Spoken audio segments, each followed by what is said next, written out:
Mi título profesional es consultor para la Fundación Ezra, que es una forma educada de decir que proporciono cobertura académica a lo que esencialmente es un saqueatumbas de alta tecnología. La Fundación se presenta como una organización sin fines de lucro, dedicada a preservar los orígenes mitológicos compartidos de la humanidad. En realidad, es una agencia de inteligencia financiada con capital privado que recolecta artefactos que cambian paradigmas. Me contrataron porque el trabajo de mi vida fue de construir la divinidad, mostrando cómo los hombres mortales usaron historias y rituales para convertirse en dioses. Era una ironía cruel que apreciaban. Una vez estuve en el camino hacia la orden jesuita, cuando aún creía en un dios con quien hablar. Eso fue antes de que un adolescente ebrio se pasara un semáforo en rojo y convirtiera a mi esposa Ana en una estadística sin sentido. Mi fe no sobrevivió al impacto. Me alejé del seminario y caí en los brazos de la Fundación Ezra, la única organización en la Tierra que me pagaría por usar mi conocimiento de Dios para demostrar que no estaba en casa. Nuestra operación actual se designó como Capilla Peligrosa, un humor negro que no pasó desapercibido para mí. En la ley esotérica, ese es un lugar del que emerges iluminado o enloquecido. Durante los últimos 6 meses, nuestro hogar ha sido una meseta remota en las montañas Zagros de Irán, operando bajo la ficción diplomática de un estudio geológico suizo.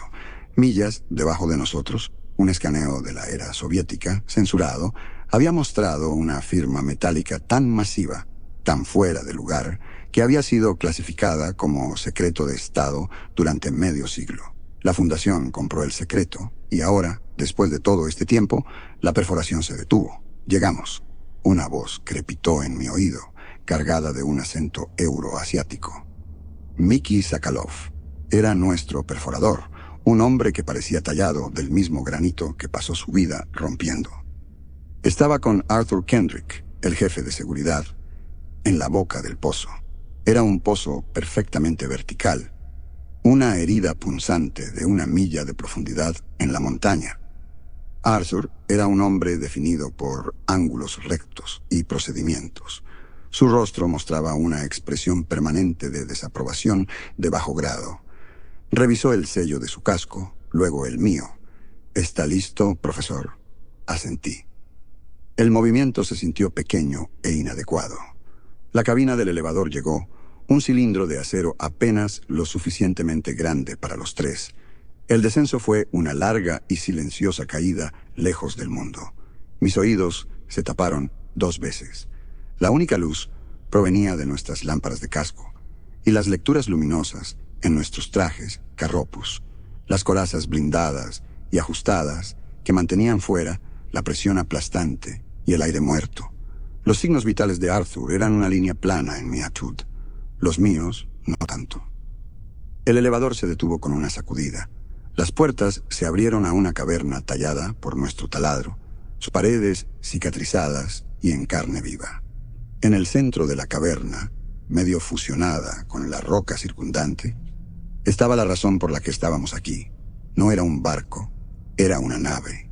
Su casco del color de una estrella muerta, cicatrizado y picado por una entrada atmosférica que nunca estuvo destinada a sobrevivir. No tenía alas ni motores visibles, solo una geometría brutalista sin costuras. No parecía construida para volar, parecía construida para perdurar. Mikhail nos esperaba, apoyado contra un puntal de soporte. Su propio traje carapace parecía más un overol de minero que una pieza de tecnología avanzada. Señaló con la barbilla hacia la nave. «La casa está tranquila», dijo, su voz un retumbar bajo. Arthur avanzó, con su arma de fuego desenfundada pero baja. Pasó un escáner a lo largo del casco cerca de una costura circular masiva, una esclusa de aire. «Sin energía externa. Parece que ha estado inactiva desde que se estrelló». Encontró una liberación manual, un panel empotrado con escritura alienígena. Sus dedos sorprendentemente delicados para un hombre de su complexión, manipularon los controles. Con un gemido de metal antiguo y un suspiro largo y lento de aire de 10.000 años, la esclusa de aire se dilató y abrió. Los tres entramos. Adentro, un solo corredor largo se curvaba hacia la oscuridad. Las paredes estaban alineadas con consolas que ahora solo eran pantallas muertas y polvorientas. En una de estas estaciones estaba sentada una figura. Era alta, elegante, con extremidades demasiado largas para un humano. Su cabeza estaba inclinada, sus manos de 3 dedos descansando en la consola, como si simplemente se hubiera quedado dormido en su puesto. Todo el cuerpo era de un gris pálido, cubierto por una fina capa de polvo que era, me di cuenta con una sacudida, su propia carne desecada. Parecía una estatua hecha de ceniza quebradiza. Encontramos 2 más iguales, muertos en sus puestos. Los pilotos silenciosos de una nave fantasma. Nos adentramos más. La bahía de carga era inmensa, una catedral de diseño alienígena, y estaba llena. Miles de cápsulas de contención dispuestas en filas que se extendían hacia la penumbra más allá de nuestras luces. Cada una contenía un solo cuerpo humano. Eran cascarones, restos momificados, piel estirada y tensa como cuero marrón sobre hueso. Me arrodillé junto a la cápsula más cercana. Saqué mi kit de análisis portátil, el paquete, un dispositivo de mano que era mi herramienta principal. Pasé su escáner sobre el cuerpo. Holoceno temprano, murmuré. Quizás 8.000 antes de Cristo. Alrededor de 10.000 años de antigüedad, más o menos un siglo. Yo era un historiador de mitos, parado en el corazón del primero, el Arca de Noé. No un barco de madera, sino una nave de rescate alienígena. No salvaron animales, salvaron personas. Arthur pasó su luz sobre las interminables filas de muertos. ¿Salvarlos? Parece que solo los recolectaron antes de morir. Mikhail no se había movido de la entrada de la bahía. Estaba allí, una silueta robusta contra la luz del corredor, con la cabeza ladeada, como si escuchara un sonido que ninguno de nosotros podía oír. Su voz era tranquila, pero cortó el silencio como una esquirla de hielo. «Profesor, usted ve una nave. Yo veo una caja de huesos». Dio un paso atrás, saliendo de la bahía. «No es una puerta la que ha abierto. Es una garganta». Las palabras de Mikhail colgaron en el aire de mi casco. Una garganta. Soy un hombre que se gana la vida con metáforas. Dios como un pastor, la fe como una fortaleza, el pecado como una mancha. Pero esto era diferente. Era primario, algo sacado de los miedos más antiguos de la Tierra. Intenté archivarlo, categorizarlo como el folclore de un hombre que había pasado demasiado tiempo en la oscuridad. Pero la imagen persistió, un lugar que traga. Arthur Kendrick parecía no afectado. Golpeó su unidad de comunicación. «Campamento base, este es Kendrick. La estructura está segura, sin amenazas inmediatas. Envíen al equipo de ciencia, Costas y Gallo primero». «Copiado, Arthur», respondió una voz calmada desde 1.000.000 de millas de distancia en la superficie. Robert Dean, nuestro oficial de comunicaciones, y el delgado hilo electrónico que nos conectaba con el mundo. Esperamos. Arthur comenzó metódicamente a colocar pequeñas balizas luminosas en la entrada de la bahía, estableciendo un perímetro de seguridad que era, sospechaba, más para nuestra tranquilidad que para ningún propósito práctico. ¿Qué iba a hacer? ¿Dispararle a un fantasma de 10.000 años? El zumbido del elevador anunció su llegada. 2 figuras con trajes carropus entraron al corredor, sus luces de casco cortando conos afilados a través de la penumbra.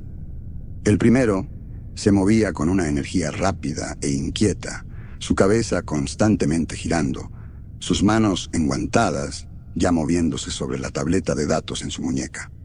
Adam Costus era un prodigio del MIT, apenas 25 años, y llevaba su brillantez como un arma. Veía el universo como una serie de cajas cerradas, y creía con un fervor casi religioso que él era el maestro cerrajero. La segunda figura era el doctor Leo Gallo, nuestro neurólogo y oficial médico. Se movía con la calma pausada de un hombre que ha visto el interior de un cerebro humano y no se impresiona fácilmente con nada más. Sus ojos recorrieron a la tripulación alienígena desecada, su cabeza inclinada con la curiosidad de un clínico. Adam entró en la bahía de carga, hizo un lento y dramático giro de 360 grados y soltó un silbido bajo que crepitó en las comunicaciones. «Bueno, profesor», dijo, su voz zumbando con una energía que se sentía sacrílega en este lugar muerto. Parece que sus dioses tuvieron una falla de hardware desagradable. Caminó directamente más allá de las cápsulas humanas hacia la consola alienígena más cercana. Su escáner ya estaba activo. A la Fundación le va a encantar esto. Esta es la extracción de datos más grande de la historia humana, justo aquí en un servidor de hierro frío. No son servidores, Adam. Son tumbas. Potato, bromeó sin siquiera levantar la vista. Al final, todo es solo almacenamiento de información. Leo, mientras tanto, se arrodillaba donde yo había estado, su luz trazando los rasgos de una mujer momificada en una cápsula. La desecación es casi total, murmuró, pero la estructura celular no colapsó. Es como si cada gota de humedad se evaporara instantáneamente de golpe. Lo que sea que los mató fue instantáneo y absoluto. Lo que hace esto aún más extraño, dijo Adam de repente. Se puso de pie. Su actitud arrogante desapareció momentáneamente, reemplazada por una intensidad concentrada. «¿Qué es más extraño?», preguntó Arthur, acercándose. «Estoy recibiendo una lectura de energía», dijo Adam. La declaración cayó en el silencio y se desvaneció. Por un segundo, pensé que había escuchado mal. Arthur negó con la cabeza. «Imposible. Revisamos el exterior. Es una nave muerta». «El exterior está muerto», corrigió Adam. «El casco es inerte, pero adentro hay un fantasma en la máquina, uno pequeño».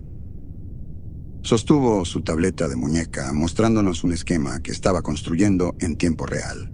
Una línea de luz azul, delgada como el hilo de una araña, serpenteaba a través del diagrama de la nave. «Es un goteo, subkilo. No es suficiente para mantener el soporte vital. No es suficiente para encender las luces, pero está ahí y es estable». Trazó la línea con su dedo. «Y todo va a un solo lugar». Levantó la vista de su pantalla, sus ojos visibles a través de su visor, ardiendo con la emoción de la caza. «En algún lugar de este cascajo oxidado», dijo, una sonrisa lenta extendiéndose por su rostro, «todavía hay un corazón latiendo». Adam guió el camino. Navegó los corredores alienígenas con un instinto que me inquietó. El interior de la nave no estaba diseñado para una criatura con 2 piernas y un sentido de dirección frontal. Los pasadizos giraban en espiral. Los pisos se inclinaban en ángulos casi imperceptibles, creando una constante sensación de vértigo de bajo grado. No había escaleras, solo largas rampas suaves.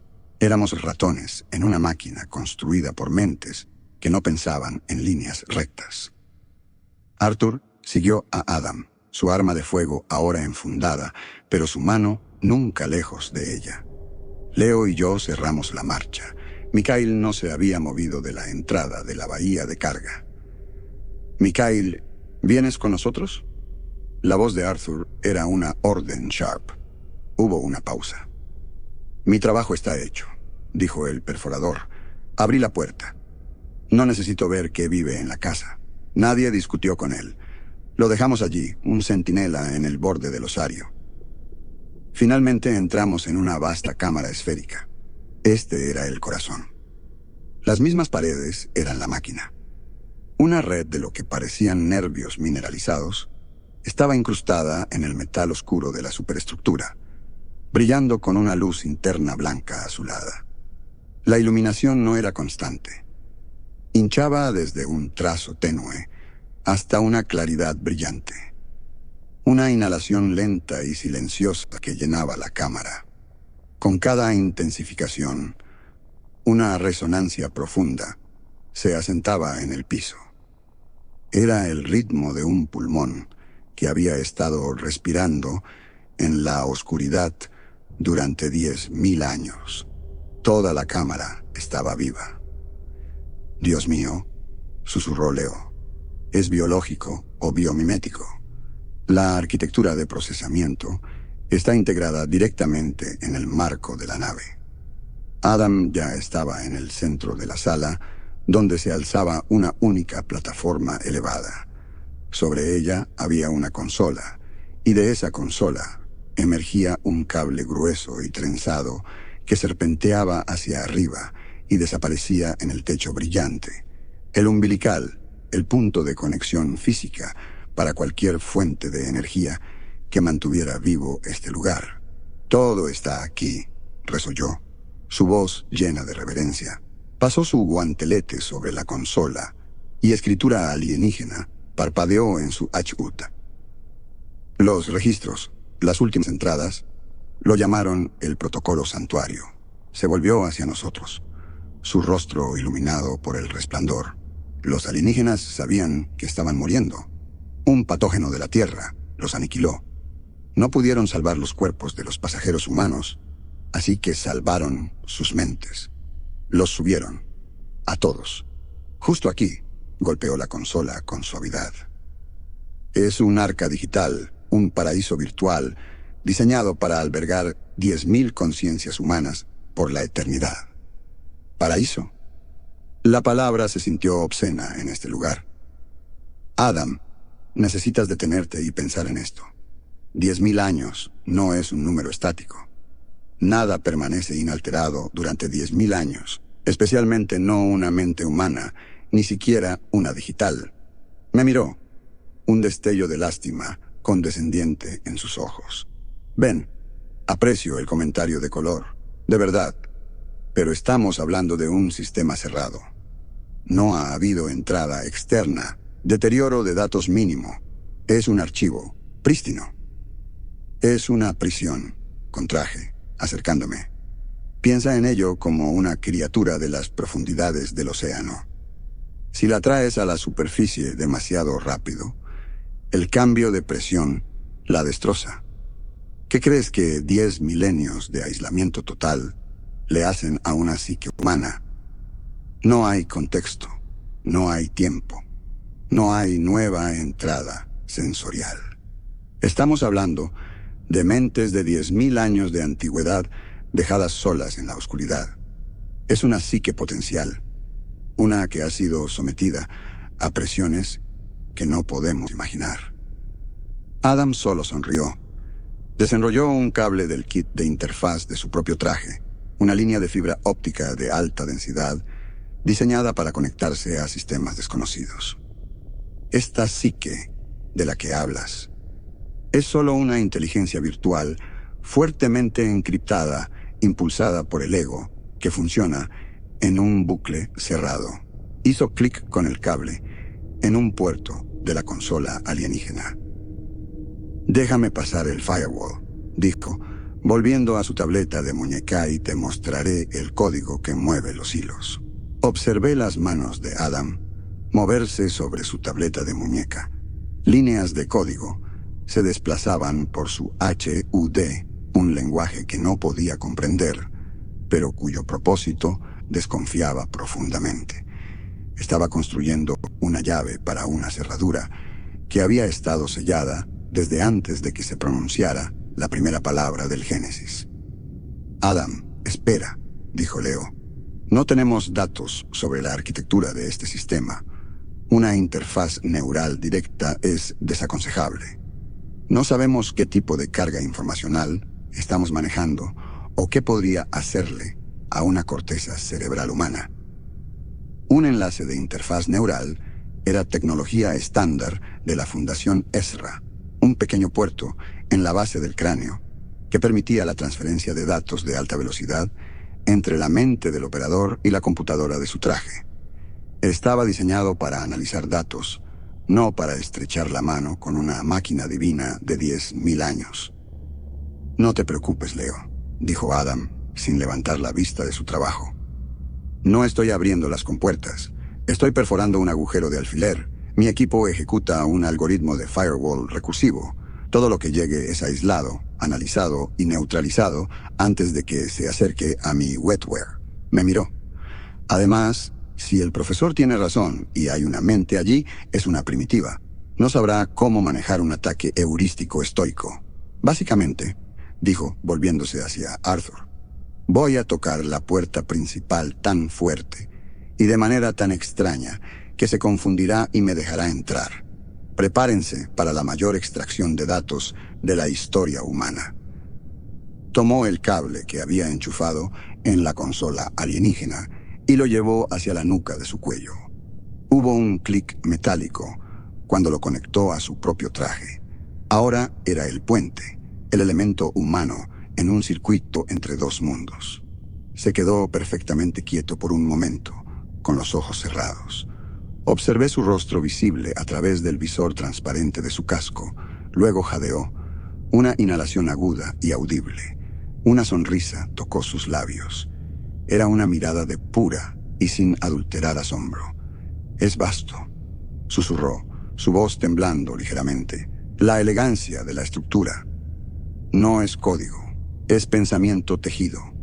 Puedo verlo. Un mundo entero». Vi a Leo dar un medio paso hacia él, con la mano ligeramente levantada. «Adam, ¿qué estás viendo?» Adam no respondió.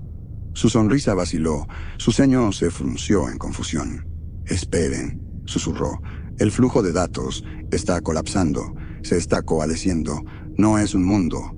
Sus ojos se abrieron de par en par. Estaban muy abiertos, las pupilas dilatadas tan grandes que prácticamente eclipsaron los iris. Estaban enfocados a 1.000.000 de millas de distancia. «Es un trono», sollozó, su espalda arqueada, todo su cuerpo poniéndose rígido. Un grito estrangulado surgió de su garganta, un sonido de agonía e incredulidad. Su cabeza se sacudió hacia atrás. Su voz salió en un grito apretado y comprimido. Palabras y ruido se mezclaron. «No son datos, es una conciencia. Oh, Dios, me está mirando. Es tan viejo». Comenzó a convulsionar.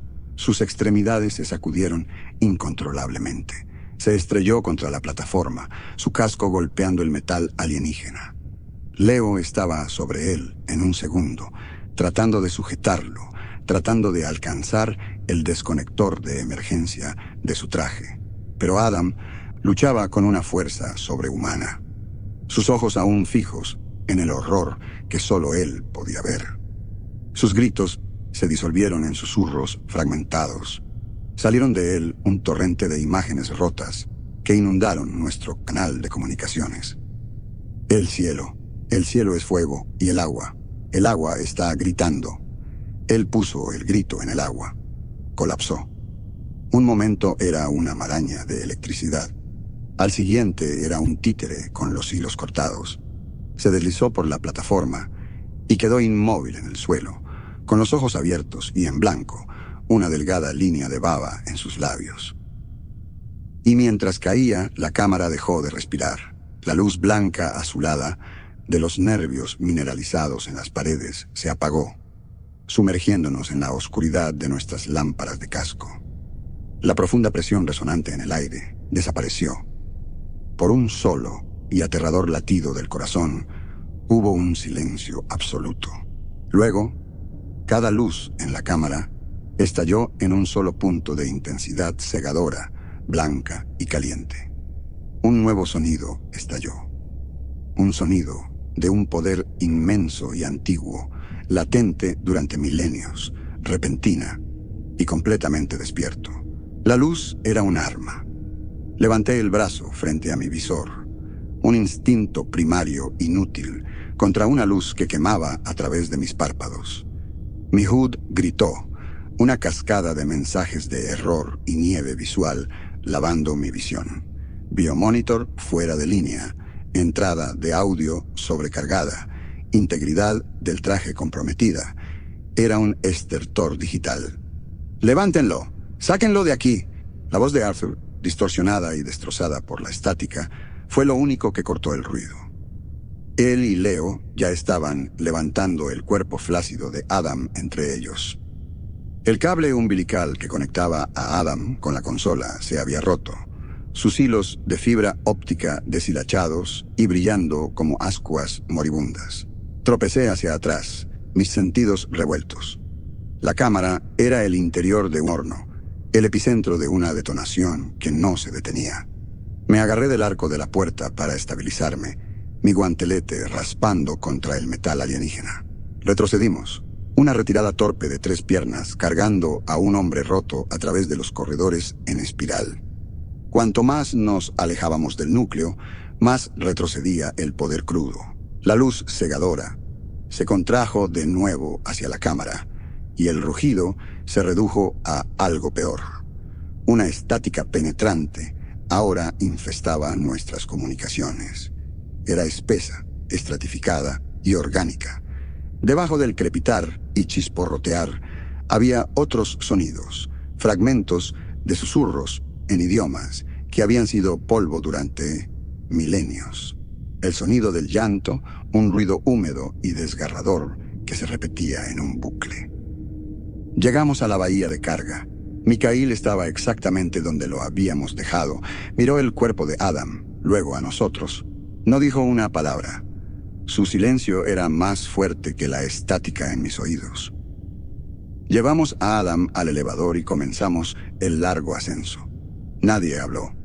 Solo escuchamos la corrupción estratificada de nuestro canal de comunicaciones. Leo tenía su kit médico abierto. Inyectó un poderoso sedante en el puerto del muslo de Adam. Lo estoy estabilizando. Su actividad neural está por las nubes. Es como una convulsión de gran mal localizada enteramente en los centros de procesamiento sensorial y cognitivo. Nuestro equipo no está diseñado para esto, pero parece que su cerebro fue sometido al equivalente informacional de mirar directamente al sol. Le estaba poniendo un nombre. Intentaba meter el apocalipsis que acababa de suceder dentro del cráneo de Adam en una caja ordenada. No podía culparlo. Era su trabajo, era así como funcionaba su mente. Pero sabía que un diagnóstico no iba a ser suficiente. Una historia no se puede curar con un sedante. De vuelta en el campamento de superficie, llevamos a Adam apresuradamente a la enfermería, pero el caos nos había seguido. La estática todavía estaba allí, un siseo constante de cada altavoz en el hábitat. Nuestros HUDs aún parpadeaban con imágenes. Un rostro aterrorizado, disolviéndose en nieve, una línea del horizonte en llamas, una ola de agua negra elevándose. Nos paramos en el centro de mando, un semicírculo de hombres exhaustos observando los monitores. El Dr. Gallo tenía a Adam en un coma inducido, su actividad cerebral aún una tormenta carmesí violenta en la pantalla de diagnóstico.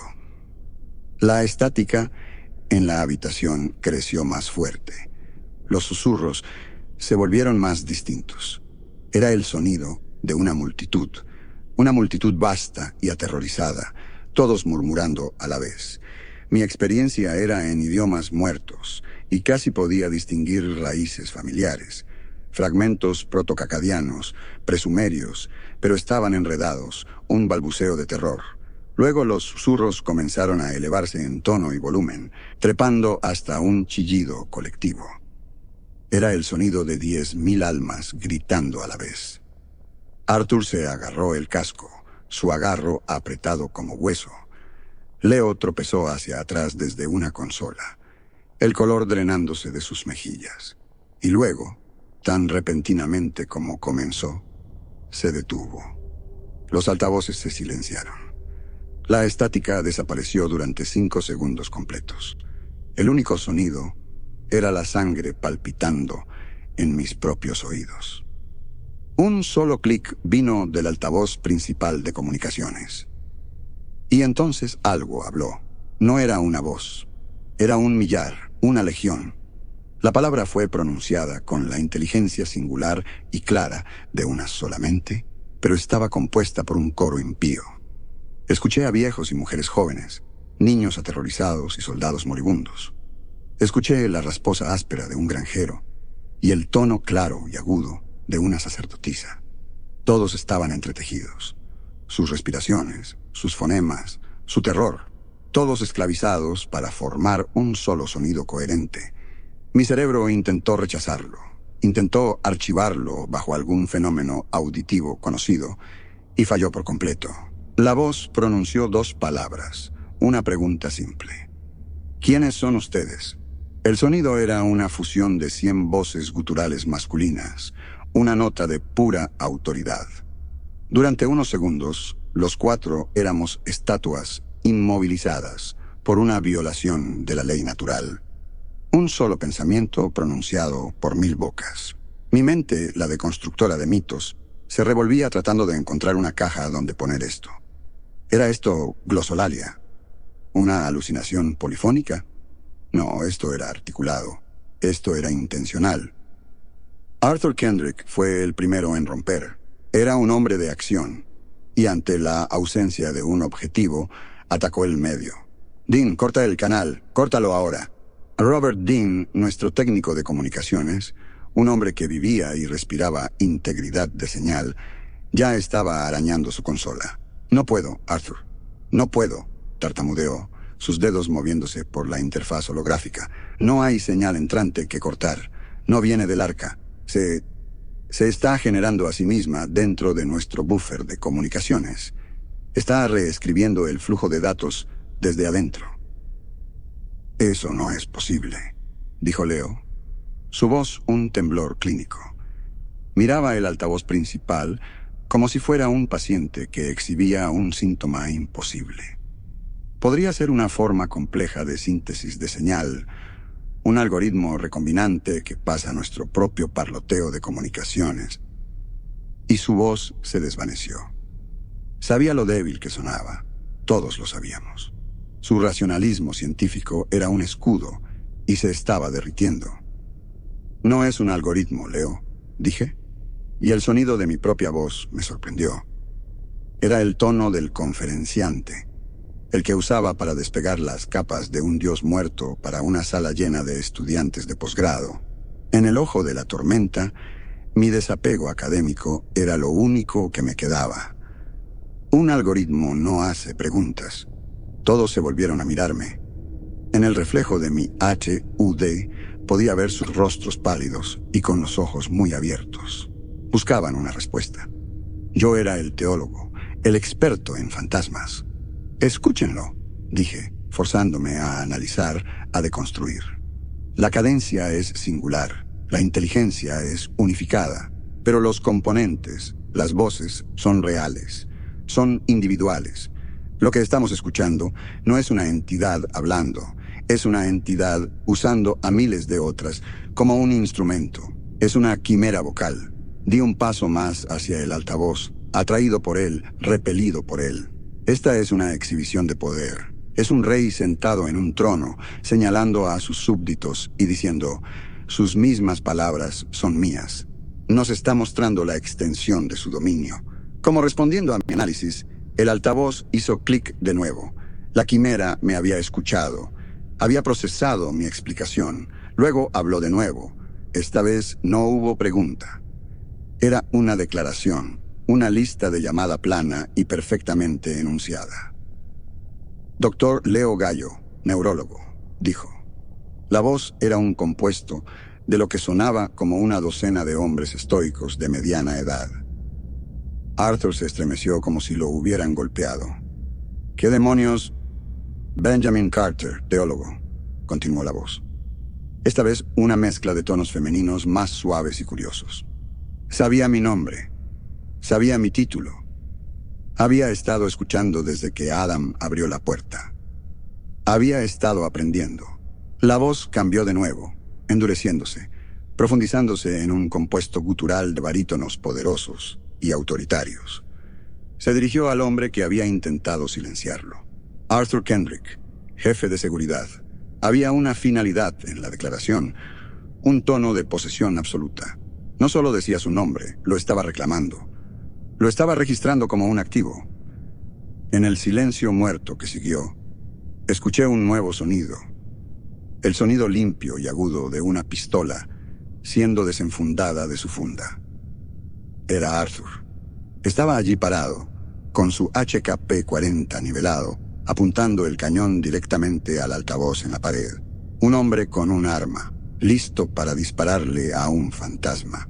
Era lo más racional y lo más desesperadamente inútil que había visto jamás. Arthur, cese, dije. Mi voz era calmada, un profesor dirigiéndose a un estudiante asustado. Guarde el arma. No me miró, sus ojos fijos en el altavoz. Nos conoce, Ben. Está en el sistema. Por supuesto que nos conoce, dije, dando un paso lento hacia él. Ha estado escuchando desde que Adam se conectó. Ha leído nuestros archivos de personal. Probablemente ha leído nuestros expedientes de la escuela secundaria. Dispararle al altavoz es como dispararle a un televisor porque no te gustan las noticias. El altavoz hizo clic. Esta vez la voz que emergió era un coro femenino lleno de una extraña lástima sintética. El arma es para las cosas que pueden morir, Arthur Kendrick. Era una burla gentil, un dios aplastando una mosca. El brazo de Arthur tembló, un conflicto entre su entrenamiento y el absurdo total de su situación. Con una exhalación aguda de frustración, activó el seguro y enfundó su arma. Me volví hacia la consola. Esto era un parlamento, un primer contacto.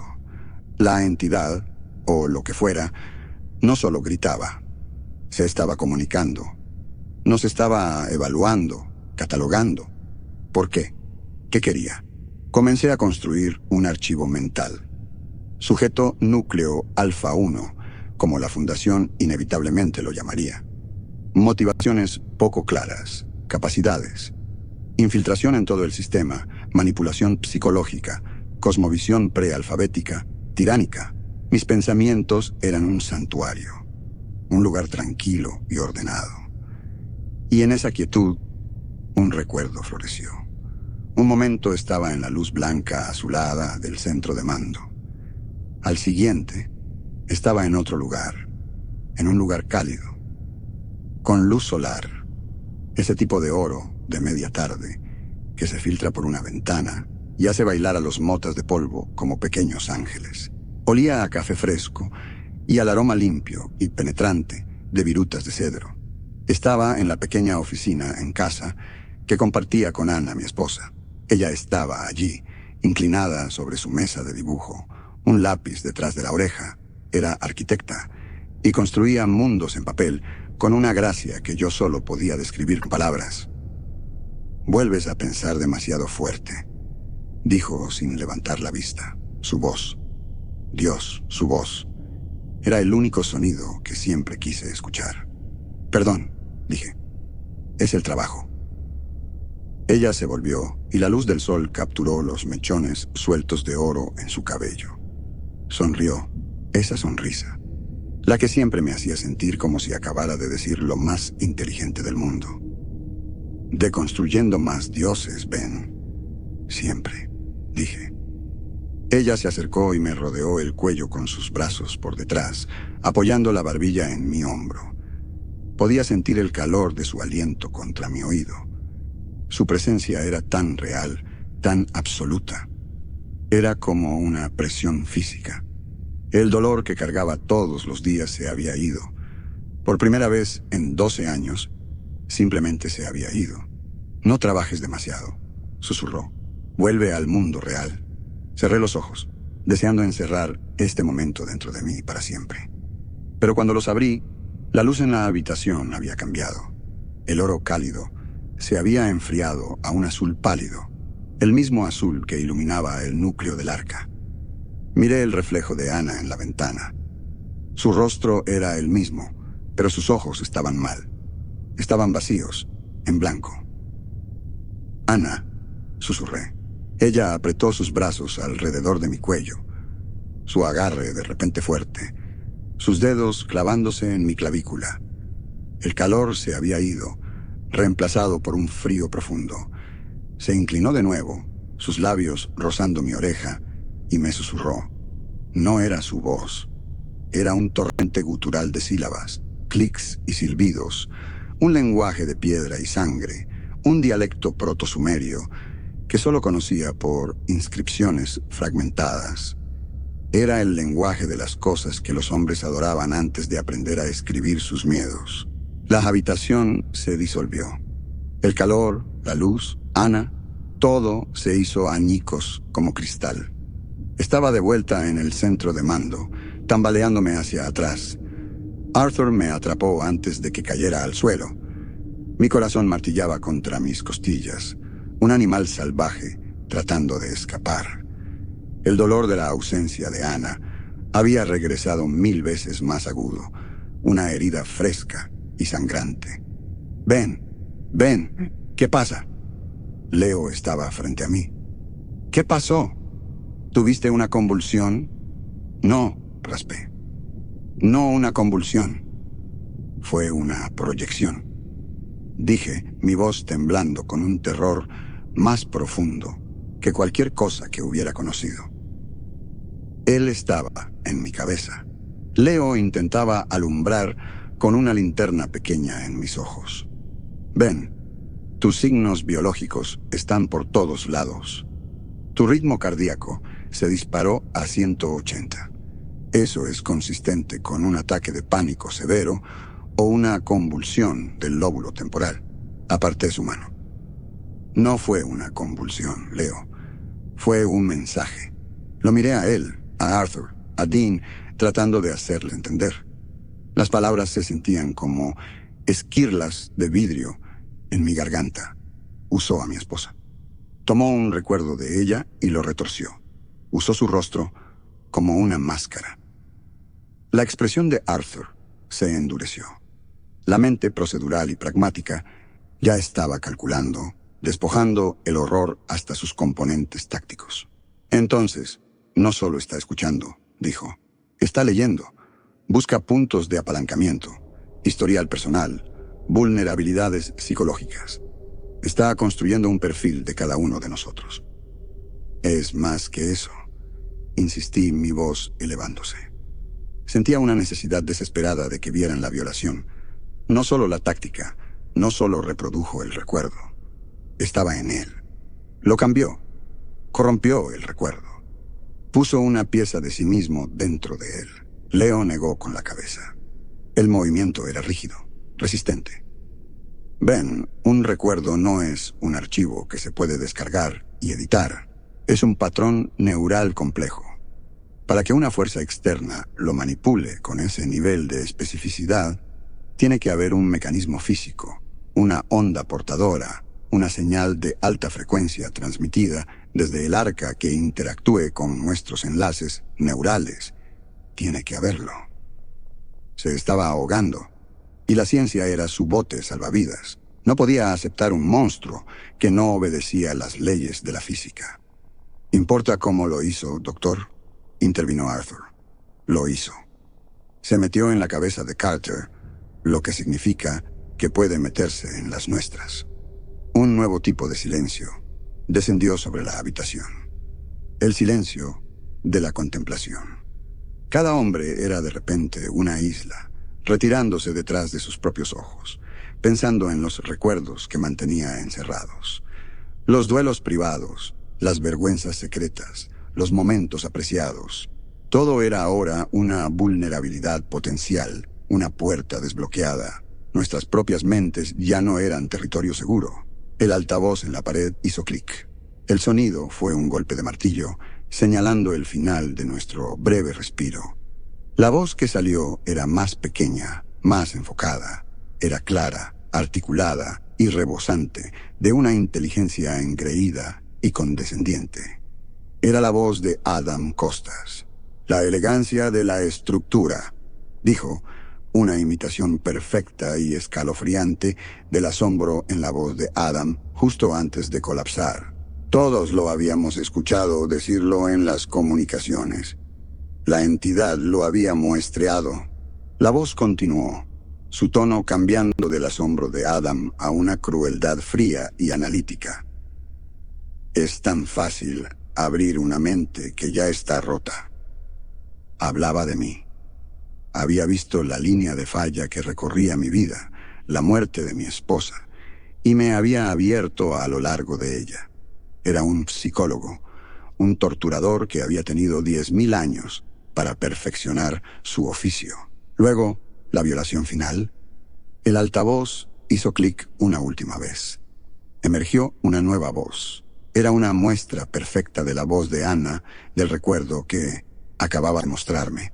La cadencia, el calor, el amor, todo estaba ahí. Una grabación perfecta del fantasma que vivía en mi cabeza. Y dijo una palabra, esa única palabra. En esa única voz, rompió algo dentro de mí. El académico, el consultor, el observador distante, que mantenía el mundo a distancia, con ironía y notas al pie. Murió en ese momento. Lo que quedaba era un esposo que acababa de escuchar a un monstruo hablar con la lengua de su esposa muerta. Un rugido de pura rabia animal salió de mi garganta. Ni siquiera pensé. Me abalancé hacia adelante y arranqué el altavoz principal de comunicaciones de la pared. Los chispas de los cables. La carcasa de plástico se hizo añicos en mi agarre. Arrojé los restos destrozados contra la pared del fondo, donde traquetearon hasta el suelo, muertos y silenciosos. Era un gesto estúpido e inútil, pero la violencia se sintió necesaria. Se sintió como la única respuesta sensata. «¡Sujétenlo!», chasqueó Arthur. Él y Leo estaban sobre mí al instante, agarrándome los brazos. Forcejeé contra ellos, mi respiración entrecortada en sollozos dolorosos. Luchaba contra el recuerdo, el sonido, la violación que ahora estaba grabada a fuego en mi cerebro. «Ven, necesitas calmarte». La voz de Leo era aguda, el doctor anulando al colega. Ya estaba alcanzando un sedante de su botiquín médico. «Te voy a dar un sedante». «No», dije, retorciéndome en su agarre. ¿No lo entienden? Eso es lo que él quiere. Quiere que me ceden. Quiere que esté roto. Nos está probando, encontrando las grietas. Miré salvajemente entre ellos, mis ojos posándose en Leo. Es una historia, Leo, y está tratando de encontrar el final que le permite ganar. No puedes sedar una historia. Las palabras salían de mí, un torrente frenético de dolor y una comprensión horrible y creciente. El dolor era inmenso, una agonía blanco caliente, pero dentro de él algo se estaba cristalizando. Las piezas encajaban. «Suéltame», dije, mi voz de repente tranquila, mi cuerpo aflojándose en sus brazos. Dudaron, luego me soltaron. Me quedé allí respirando pesadamente, mis nudillos sangrando donde había arrancado el altavoz de sus amarras. Caminé hacia la pantalla holográfica principal. Abrí el último diagnóstico de Adam antes de que cayera, un mapa caótico y giratorio de la arquitectura central del arca. Luego, abrí mis propias notas de investigación, análisis lingüísticos de narrativas de edificación prealfabéticas. Adam vio un trono. Tenía razón. Y en mi recuerdo, la voz, las palabras que hizo pronunciar a Anna, era un himno de coronación protosumerio, el tipo que se canta cuando se corona a un hombre como un dios viviente. Me volví para enfrentarlos. La rabia se había ido, quemada, dejando atrás una certeza terrible. «Esta es su Biblia», dije, gesticulando hacia el aire, hacia el enemigo invisible que nos rodeaba.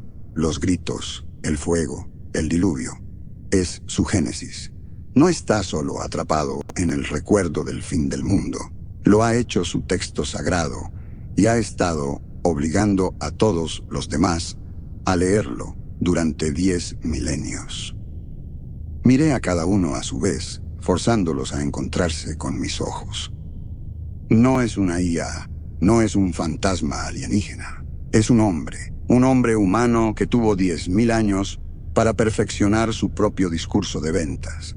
Y el producto que vende es el miedo. Toqué un comando en la consola, sacando a colación un fragmento de una tablilla cuneiforme de mis archivos. Era de mi disertación, el motor de Apoteosis. Había historias incluso antes del diluvio de líderes tribales, jefes chamánicos, que afirmaban poder mirar dentro de otras mentes, que usaban rituales y miedo para consolidar el poder. Fueron los primeros que entendieron que el poder ultimate no es controlar el cuerpo de un hombre, sino su historia.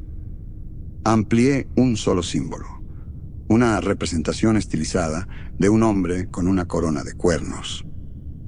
Los registros que extrajimos antes de que Adam cayera contenían un manifiesto de los pasajeros humanos, miles de nombres, solo transcripciones fonéticas. Pero un nombre era diferente, tenía un título añadido. En el idioma de los alienígenas, se traducía aproximadamente como aquel que es grande o el héroe. En el idioma de la época, el idioma que susurró en mi oído, lo habrían llamado Ursul. Levanté la vista de la pantalla, mis ojos ardientes. Tiene un nombre. Es un rey cuya tumba acabamos de violar y ha estado esperando un nuevo reino para gobernar. Darle un nombre al horror no lo hizo más pequeño. Lo hizo histórico, real. Le dio peso. Arthur enfundó su arma. Su mente procedural ahora tenía un objetivo. De acuerdo, dijo, su voz cortada y dura. Tenemos una identidad. Tenemos un motivo. Expansión, conquista. Necesitamos una estrategia de contención. Una estrategia de contención. ¿Para un ser que puede meterse en tu cabeza y usar el rostro de tu esposa muerta? Pregunté. ¿Cuál es el protocolo para eso, Arthur? No hay uno, intervino Leo. Miraba de mí a los esquemas del arca en la pantalla principal. Esto no es un patógeno conocido. No es un contagio psicológico en el sentido tradicional. Es un actor hostil colonizando nuestras percepciones. Un jadeo estrangulado vino de atrás de la habitación. Era Robert Dean, el de comunicaciones. Miraba fijamente su consola, su rostro del color de los huesos. ¿Qué pasa, Dean?, preguntó Arthur. Dean señaló con un dedo tembloroso su pantalla. Todos nos acercamos a mirar. Su consola era la unidad de comunicaciones por entrelazamiento cuántico, nuestro único vínculo con el mundo exterior, nuestro salvavidas. Funcionaba emparejando partículas subatómicas, creando un solo hilo perfecto de información entre nosotros y el mando de la Fundación Ezra a 1000 millas de distancia. Se suponía que era el canal más seguro e imposible de hackear existente. En la pantalla, el flujo de datos normalmente plácido, un río sereno de luz azul, era ahora una inundación violenta y agitada de carmesí. Estaba estructurado, complejo, y parecía terriblemente antiguo, como ver escritura cuneiforme renderizada en datos crudos. He perdido el handshake, susurró Dean, sus dedos deslizándose sobre la interfaz holográfica. El mando ha desaparecido. El canal ha sido secuestrado. Él está usando el entrelazamiento. Está revirtiendo el flujo. Está empujando algo hacia afuera. Ejecutó un diagnóstico y una nueva ventana emergió. Los números se desplazaban tan rápido que eran un borrón. Pero una frase parpadeó en la parte inferior de la ventana. Protocolo de carga iniciado. La sangre se drenó de mi rostro. Nos estaba usando como un puente. Dios mío, sollozó Dean. Está tratando de subirse a sí mismo. Está tratando de empujar todo su reino de 10.000 años a través de un agujero de alfiler cuántico y hacia nuestra red. Las implicaciones eran catastróficas. Ursul, un rey dios digital con 10 milenios de experiencia en conquista y tormento, liberado en las redes del siglo XXI, sería una masacre. Arthur no dudó. El generador chasqueó volviéndose hacia el esquema de energía principal del hábitat. Lo volamos. Cortamos la energía a la unidad de comunicaciones. Severamos el enlace. No funcionará, dije. Arthur se volvió hacia mí. ¿Qué? Señalé el esquema del arca al núcleo que brillaba con su propia luz autosostenida. Esa es una fuente de energía alienígena, Arthur. Ha estado funcionando durante 10.000 años. Solo somos una batería que está usando para dar arranque a su escape. Puedes volar nuestro generador. Puedes volar todo este campamento de montaña al infierno.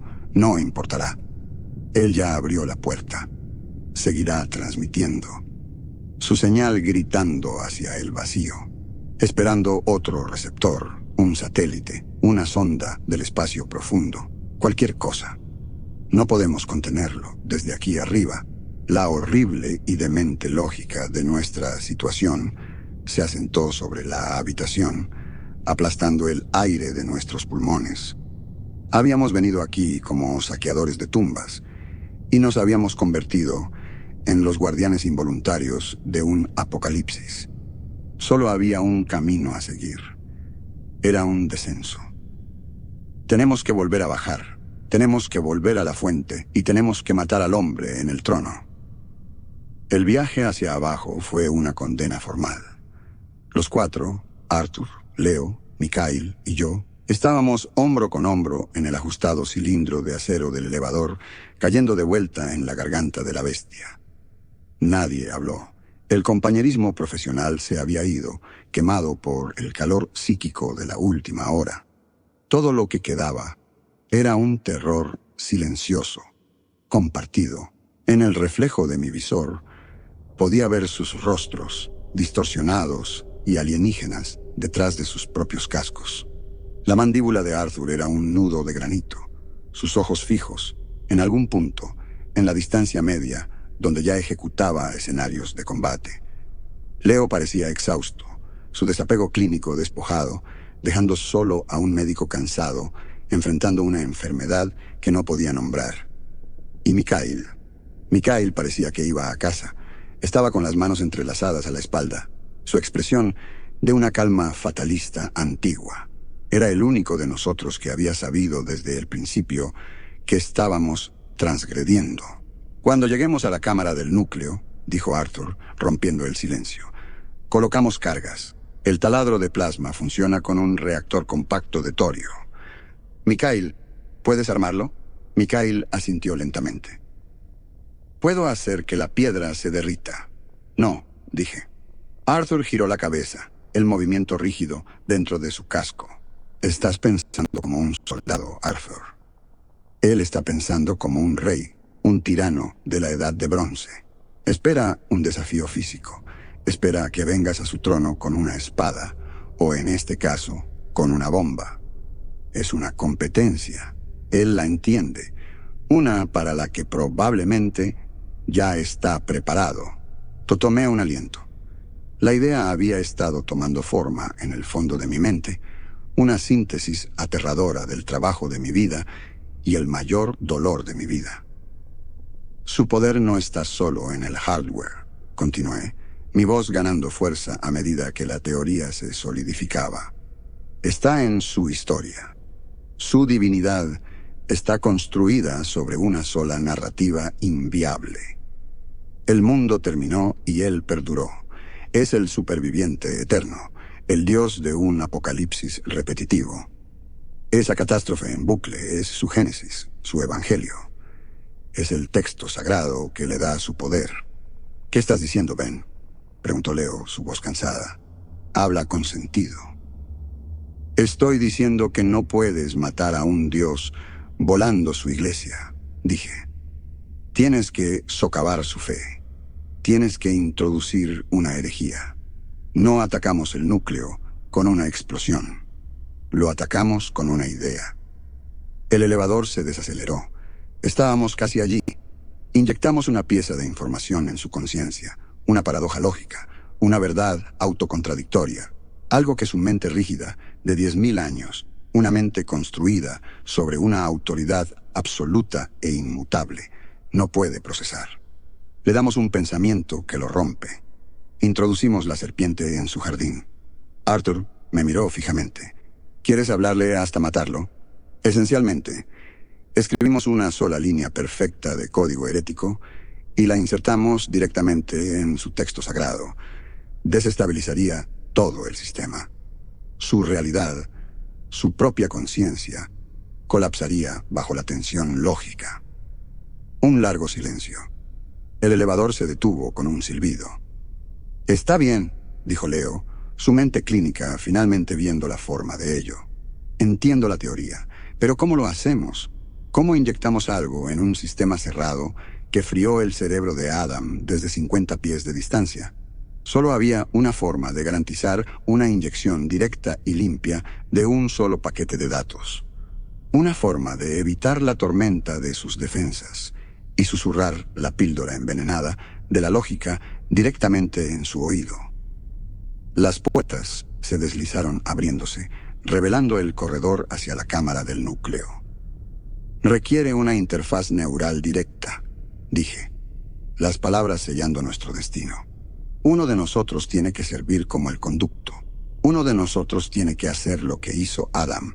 Salimos del elevador y entramos en una zona de guerra.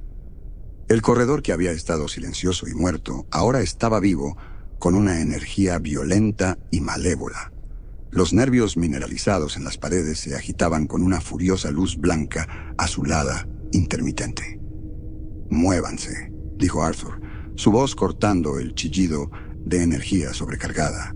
Pasó junto a mí, con su arma levantada, recorriendo el corredor como si esperara una emboscada de carne y hueso. El piso se sacudió de lado, una onda de distorsión gravitacional que me envió estrellándome contra la pared. Mis oídos se taparon y una ola de vértigo me invadió. Leo cayó sobre una rodilla, su mano volando hacia su casco. «Agarren las placas», refunfuñó Arthur, apoyándose en la puerta. «Está pulsando la gravedad interna de la nave. Manténganse bajos. Muévanse junto a las paredes». El segundo ataque llegó a través de nuestros HUDs. Las pantallas, nuestras ventanas a la realidad, se convirtieron en su lienzo. Mi visor se llenó con la imagen del accidente automovilístico como una experiencia visceral en primera persona. Vi el destello de los faros. Escuché el chillido de los neumáticos. Sentí la fuerza aplastante del impacto. Grité, tambaleándome hacia atrás, el dolor fantasma, un fantasma en mis huesos. «No es real», dijo Leo, su propio rostro tenso por el horror mientras luchaba contra cualquier visión que el rey hubiera elegido para él. Asalto cognitivo. «Ignoren la entrada». Arthur era el ancla. Parecía inmune. O quizás su disciplina simplemente era más fuerte. Disparó un solo tiro hacia la oscuridad del corredor. Las balas chispearon inofensivamente contra la pared. «No hay objetivos», dijo, la frustración rugiendo en su voz. «Solo nos está arrojando sombras». Avanzamos, un avance torpe y tambaleante a través de un pasillo de infiernos personalizados. Finalmente llegamos a la cámara del núcleo, y la fuerza total de la tormenta nos golpeó. La cámara era un vórtice de luz y sonido. El aire se combaba con ondas gravitacionales, haciendo que la plataforma en el centro se ondulara y deformara. «Leo, la interfaz», dije. «Prepárala». Leo se movió hacia la plataforma. Sacó un cable nuevo de su kit y lo conectó a la consola, el mismo puerto que Adam había usado. Conectó el otro extremo a una pequeña interfaz portátil, una pizarra limpia para el paquete de datos que yo estaba preparando en mi propia tableta de muñeca. La paradoja, la herejía, las había destilado a su forma más pura y letal. Un archivo de datos compacto que contenía las ecuaciones completas, elegantes e implacables para la entropía cósmica. Era la prueba científica de la muerte térmica del universo. La certeza inexpugnable de que todas las cosas, incluso los dioses, incluso los recuerdos, eventualmente deben desvanecerse hasta una nada final y absoluta. Era la única historia que podía invalidar la suya propia. «Está lista», dijo Leo, levantando la vista de la interfaz. Miró de mí a Mikhail a Arthur. Su voz era tranquila, casi perdida en la tormenta. ¿Quién? No hubo debate. No había tiempo. Arthur enfundó su arma. Caminó hacia la plataforma, un hombre caminando hacia su propia ejecución. Me miró y a través del caos que destellaba en su visor, sus ojos estaban claros y calmados. La seguridad de la misión recae en mí, dijo como si citara un reglamento de un manual. Tomó el cable de Leo. Haz que cuente, Carter. Se volvió y clavó el conector en su puerto neural con un clic seco. Por un solo segundo, Arthur se quedó rígido, su espalda recta como una viga.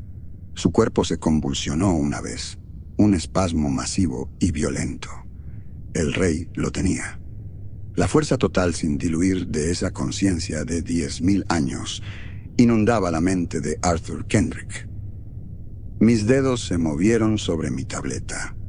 Cargar. Ejecutar. El paquete de paradoja.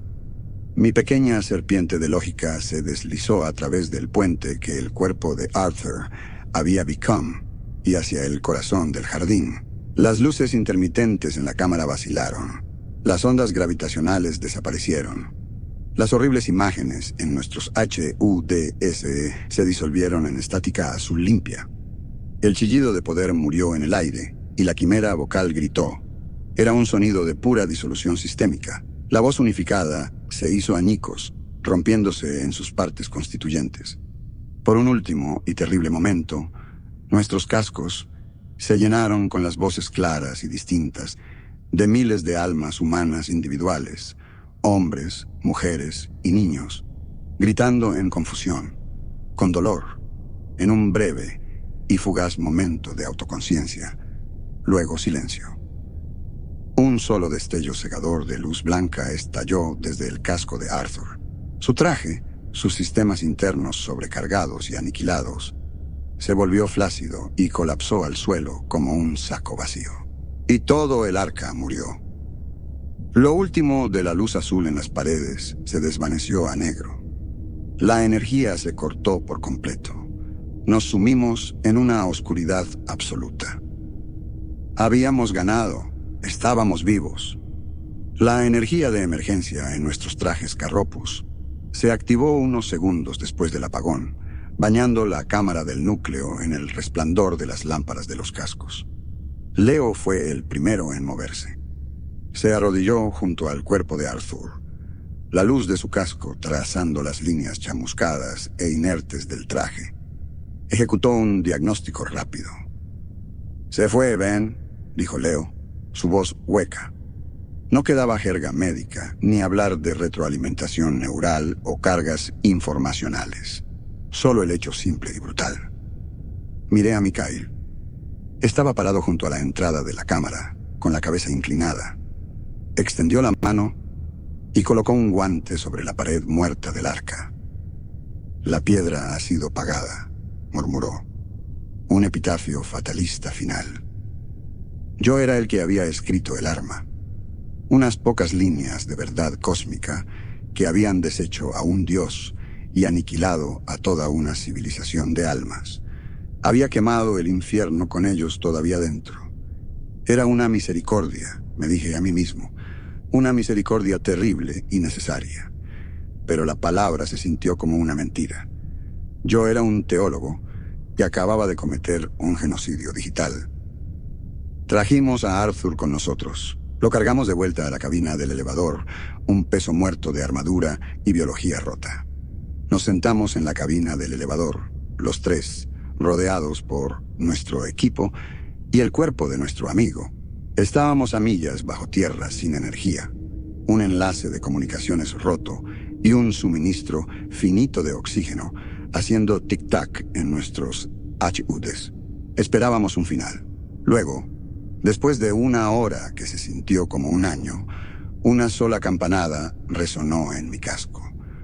Una pequeña luz verde comenzó a parpadear en mi tableta de muñeca. Era el umbilical, el cable de datos que habíamos dejado conectado al campamento de superficie. Con la transmisión del rey silenciada, La línea se había despejado. Un solo paquete de datos comprimido había trickled down desde el mundo de arriba. Era de la Fundación Ezra. 5 palabras. Activo asegurado. Esperen extracción. Fin. No se referían a nosotros. Se referían a la nave, el descubrimiento, el premio vacío y silencioso. Solo éramos las herramientas que habían hecho el trabajo, ahora esperando ser recogidos, interrogados y silenciados por una vida de no divulgación. Ellos controlarían la narrativa. Nos convertiríamos en una nota al pie en un archivo clasificado. Miré a los hombres a mi alrededor. Leo, el hombre de ciencia, miraba sus propias manos como si nunca las hubiera visto antes. Mikhail, el hombre de la Tierra, parecía más en paz aquí en la profundidad oscura que nunca en la superficie. Y yo bajé aquí un cínico, un ex hombre de fe, buscando la confirmación final de que el universo estaba vacío. Encontré una presencia, un espejo oscuro de la propia ambición de la humanidad, nuestra propia capacidad sin fondo para construir infiernos y coronar reyes. Había mirado al abismo más antiguo y visto un rostro humano, y para derrotarlo me había convertido en un destructor de almas. Mi crisis de fe había terminado. Ahora creía no en Dios, sino en los monstruos de nuestra propia creación. La luz verde de mi consola continúa parpadeando. Un ritmo constante en la penumbra. La única promesa de un mundo al que ya no estoy seguro de pertenecer. Nos sentamos en la oscuridad y esperamos.